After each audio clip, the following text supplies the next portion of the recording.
સમાચાર મળી રહ્યા છે દાહોદ જિલ્લાના સિંગવડ તાલુકાથી।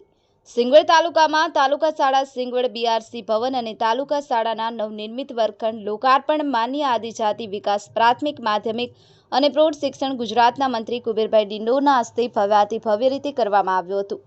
માહિતી મુજબ દાહોદ જિલ્લાના સિંગવડ તાલુકામાં તાલુકા શાળા સિંગવડ બીઆરસી ભવન અને તાલુકા શાળાના નવનિર્મિત 6 વર્ગખંડ લોકાર્પણ માન્ય આદિજાતિ વિકાસ પ્રાથમિક માધ્યમિક અને પ્રૌઢ શિક્ષણ ગુજરાતના મંત્રી કુબેરભાઈ ડિંડોરના હસ્તે ભવ્યાતિ ભવ્ય રીતે કરવામાં આવ્યું હતું, જેમાં ઉપસ્થિત પૂર્વ કેન્દ્રીય મંત્રી અને હાલના સંસદ જસવંતસિંહ ભાભોર, કૃષિ અને પંચાયત મંત્રી બચુભાઈ ખાબડ, લીમખેડા ધારાસભ્ય શૈલેષભાઈ ભાભોર, જિલ્લા પ્રમુખ કરણસિંહ ડામોર, જિલ્લા પાર્ટીના પ્રમુખ સ્નેહલભાઈ દરિયા તેમજ દાહોદ જિલ્લાના તમામ ભાજપના કાર્યકરો હાજર રહ્યા હતા।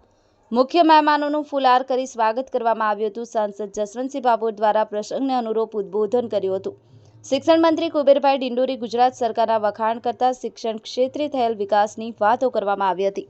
Bureau report CJ24 India news, Ramesh સત્યની સાથે।